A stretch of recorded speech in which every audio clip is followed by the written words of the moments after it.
Hello, എല്ലാവർക്കും നമസ്കാരം. എൻ്റെ ഒരു പുതിയ വീഡിയോയിലേക്ക് എല്ലാവർക്കും സ്വാഗതം. ഈ കപ്പളങ്ങ നമുക്ക് അച്ചാറിടാൻ വേണ്ടിയിട്ടാണ്. കപ്പളങ്ങ അച്ചാറിടുക എന്ന് പറയുമ്പോൾ അതൊരു ഇച്ചിരി ഒന്ന് വെള്ളം വലിയണം. അപ്പോൾ ഒന്നൊന്ന് തൊലി ചെത്തി ചെറുതാക്കി കനം കുറച്ചരിഞ്ഞിട്ട് ഒരല്പം ഉപ്പ് തിരുമ്മി വെയിലത്ത് വെക്കണം. എന്നിട്ട് നല്ലപോലെ ഉണങ്ങൊന്നും വേണ്ട. എന്നാലും അതിൻ്റെ വെള്ളമൊക്കെ വലിഞ്ഞ് കഴിയുമ്പോൾ നമുക്ക് ഒന്ന് വറുത്തെടുത്തിട്ടാണ് അച്ചാറിടുന്നത്. അപ്പോൾ കപ്പളങ്ങയുടെ ചൊന കൊത്തിക്കളഞ്ഞിട്ട് ചെത്തി എടുത്തിട്ടുണ്ട്. ഇനി നമുക്കിതിനെ കനം കുറച്ച് ചെറുതായിട്ട് അരിഞ്ഞെടുക്കാം. ഇങ്ങനെ കനം കുറച്ച് നീളത്തിൽ കീറിയിട്ട് കനം കുറച്ച് അരിഞ്ഞെടുക്കണം. കനം കുറച്ച് അരിഞ്ഞാൽ ഉപ്പ് തിരുമ്മി വെയിലത്ത് വെക്കുമ്പോൾ ഉണങ്ങി കിട്ടാൻ എളുപ്പമുണ്ട്. ഇത് വേവിക്കുന്നൊന്നുമില്ല, അരിഞ്ഞപടി ഉപ്പ് തിരുമ്മി ഉണങ്ങുക ചെയ്യുന്നത്. അതുകൊണ്ടാണ് തീരെ കനം കുറച്ച് അരിയുന്നത്. നമ്മുടെ കപ്പളങ്ങ ഇവിടെ അരിഞ്ഞ് കഴിഞ്ഞിട്ടുണ്ട്. അപ്പോൾ ഈ കപ്പളങ്ങയ്ക്കിനി ഉപ്പ് തിരുമ്മണം. ഒരു തോരനൊക്കെ ചേർക്കുന്ന ഉപ്പ് മതിയാവും. ഒരു സ്പൂണൊന്നും വേണ്ട. ഇതൊരു 3/4 ടേബിൾ സ്പൂൺ ഉപ്പ് കാണും. ഇനി ഇത് നമുക്കിതൊന്ന് തിരുമ്മി അപ്പം തന്നെ നമുക്ക് ഒരു പാത്രത്തിൽ, പരന്ന പാത്രത്തിൽ മുറത്തിൽ ഒരു പേപ്പർ ഇട്ടിട്ടൊക്കെ നിരത്തി വെയിലത്ത് വെച്ച് ഉണക്കിയെടുക്കാം. കാരണം ഈ പച്ചക്കറികളിലൊക്കെ സോഡിയമൊക്കെ ഉള്ളതാണ്. അപ്പോൾ ഒത്തിരി ഉപ്പിടേണ്ട കാര്യമില്ല. അതുപോലെ അതിൻ്റെ വെള്ളം, ഇനി നമുക്ക് വെള്ളം വറുക്കുന്ന സമയത്ത് വേണമെങ്കിൽ ഉപ്പ് പോരെങ്കിൽ ചേർത്ത് കൊടുക്കുകയും ചെയ്യാം. അപ്പോൾ ഞാനിത് ഇവിടെ നല്ലപോലെ തിരുമ്മി എടുത്തിട്ടുണ്ട്. കണ്ടോ, തിരുമ്മിയപ്പോഴത്തേനും അതിനൊരു ജലാംശം വന്നു. ഇനി ഇത് അവിടെ ഇരുന്ന് വാടിപ്പോകാതെ പെട്ടെന്ന് തന്നെ ഉണങ്ങാൻ വെക്കണം. നമുക്കിത് കുറേശ്ശെ വാരി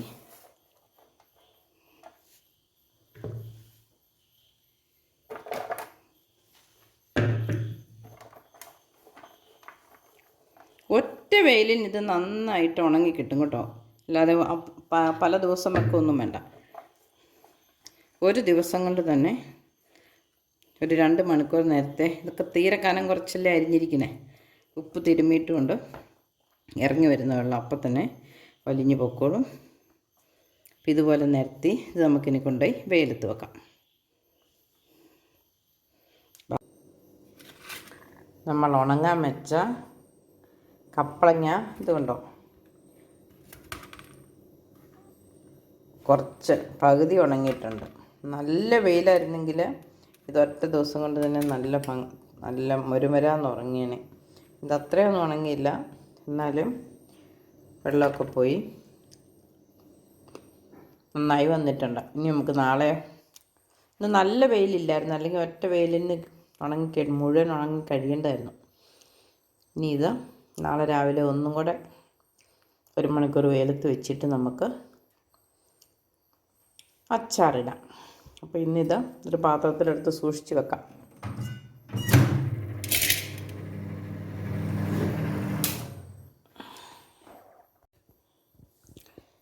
അരിഞ്ഞെടുത്തപ്പോൾ ഒരു ചട്ടി നിറച്ചുണ്ടായിരുന്നു അല്ലേ. അപ്പം നോക്കി, അതിൻ്റെ ഒരു 4 പോലും ഇല്ല. നമുക്കിനി ഇത് ഇവിടെ മൂടി വയ്ക്കും. നമ്മുടെ കപ്പളങ്ങ ഇതിവിടെ ഉണങ്ങി വന്നിട്ടുണ്ട്. ഇതുണ്ടോ, ഇന്ന് 2 ദിവസം കൊണ്ട് കപ്പളങ്ങ ഉണങ്ങി. നല്ല വെയിലാണെങ്കിൽ ഒരു ദിവസം കൊണ്ട് ഉണങ്ങുന്നതാണ്. പക്ഷേ മഴക്കാലം ആയതുകൊണ്ടും ഒക്കെ 2 ദിവസം കൊണ്ട് ഉണങ്ങിയെടുത്തിട്ടുണ്ട്. ഇനി നമുക്കിതിനെ ഒന്ന് വറുത്തെടുക്കണം. കുറേശ്ശെ വറുത്തെടുക്കാം. ഒത്തിരി എണ്ണ ഒഴിച്ച് വറുക്കേണ്ട ആവശ്യമില്ല. അപ്പോൾ അതിനായിട്ട് നമുക്കിനി ഒരു ചട്ടി എടുത്ത് അടുപ്പത്ത് വെച്ച് കുറേശ്ശെ ഇട്ട് വറുത്ത് കോരാം. ഞാനിവിടെ ഒരു ചെറിയ ചട്ടി എടുത്തിരിക്കുന്നത് കുറേശ്ശെ വറുത്ത് കോരാം എന്നോർത്ത് ഇപ്പം കൂടെ എണ്ണ ഒഴിച്ചേക്കാം. ഈ എണ്ണ ചൂടാകുമ്പോൾ നമുക്ക് വറുത്ത് കോരാം. എണ്ണ ചൂടായൊന്ന് ഇട്ട് കൊടുക്കാം. എണ്ണ ചൂടായിട്ടുണ്ട്, നമുക്ക് കുറേശ്ശെ ഇട്ട് കൊടുക്കാം.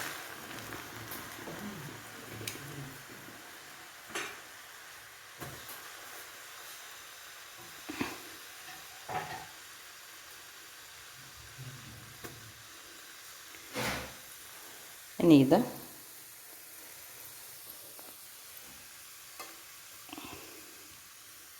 അല്പം കൂടെ ഇടാൻ തോന്നുന്നല്ലേ.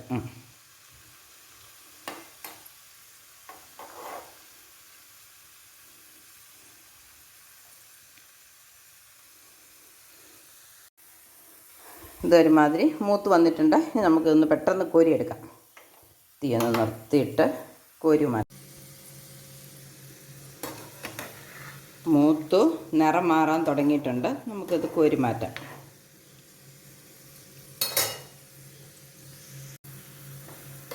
മൂന്നാമതിട്ടതാണ് ഇതും ചുമന്ന് തുടങ്ങി. ഇനി നമുക്ക് കോരി മാറ്റാം.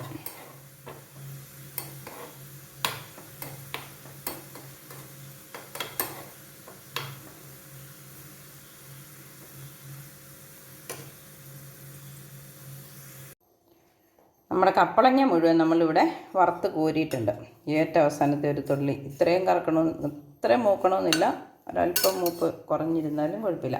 പക്ഷേ ഒരു നല്ല കപ്പയൊക്കെ വറക്കുന്ന പോലെ മരുന്ന് കേൾക്കും. അന്നേരം തന്നെ നമുക്ക് ചക്കച്ചുളയൊക്കെ വറക്കുന്നത് പോലെ കോരിയെടുക്കാം. ഇനി നമുക്ക് ഈ എണ്ണയ്ക്കകത്ത് തന്നെ ഉലുവ, കായം, കടുകൊക്കെ പൊട്ടിച്ചിട്ട് ഇഞ്ചിയും വെളുത്തുള്ളിയൊക്കെ മൂപ്പിച്ച് അതിൻ്റെ കൂടെ ചേർക്കാം. അപ്പം കടുക് പൊടി ഇരിപ്പുണ്ട്, അതുകൊണ്ട് ഞാൻ ഇടുന്നില്ല. ഉലുവ ഇട്ട് കൊടുക്കാം.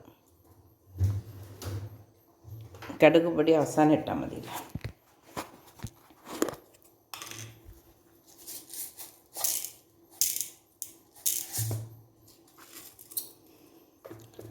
ഉലുവ ഇട്ട്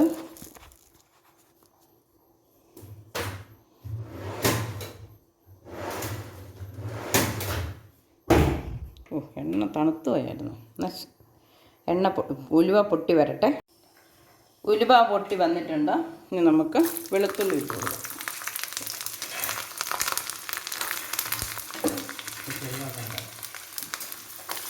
ഇഞ്ചി ഇട്ട് കൊടുക്കാം. അന്നേരത്തേനും പിന്നെ നമ്മൾ ഉലുവ പൊട്ടിക്കഴിഞ്ഞപ്പം വെളുത്തുള്ളിയും ഇഞ്ചിയും ചേർത്തിട്ടുണ്ട്. അത് മൂത്ത് വരുമ്പോഴത്തേനും നമുക്ക് കറിവേപ്പില ഇട്ട് കൊടുക്കാം.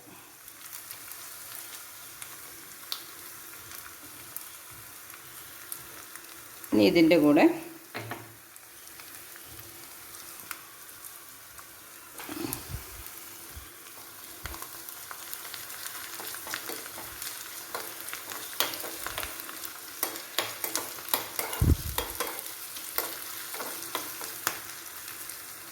അല്പം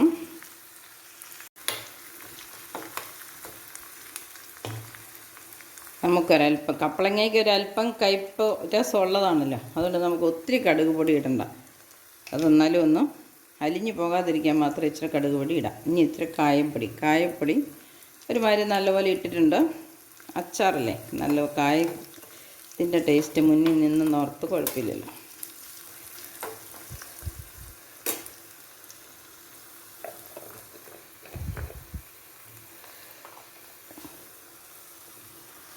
ഇനി തീ കെടുത്തിയിട്ട് നമുക്ക് മുളക് പൊടി ഇട്ട് കൊടുക്കാം. വിനാഗിരിയും ഒഴിച്ചു കൊടുക്കാം. അത് നമുക്ക് തീ കെടുത്തിയിട്ട് മതി.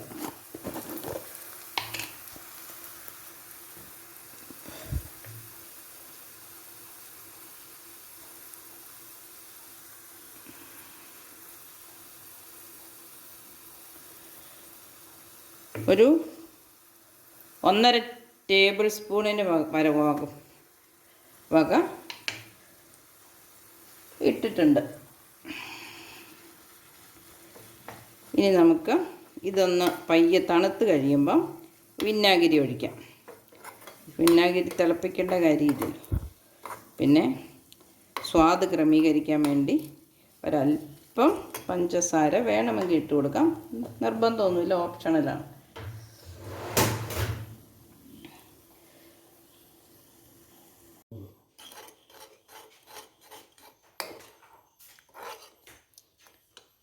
വിനാഗിരി ചേർത്തു.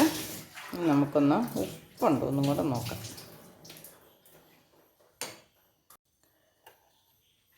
ഉപ്പ് നല്ല കുറവുണ്ട്. അപ്പോൾ നമുക്ക് കുറച്ച് ഉപ്പിടാം. കുറച്ചിട്ട് കൊടുക്കാം.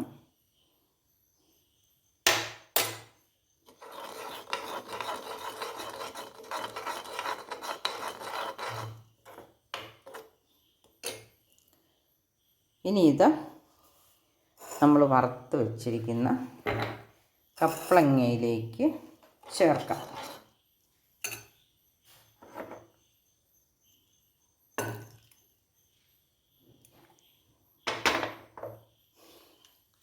കുറച്ച്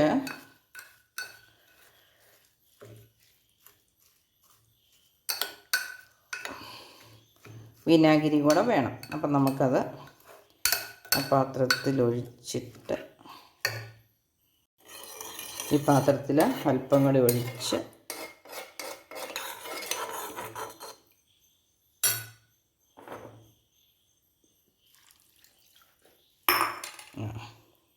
അപ്പോൾ ഇത്തിരിയായാലും കൂടുതലാണെങ്കിലേ ഉള്ളൂ. അല്പം ശ്രദ്ധിച്ച് ഒഴിക്കണമായിരുന്നു അല്ലേ. ഇനി ഇത് കുതിർന്ന് വീർത്ത് വന്നോളൂ.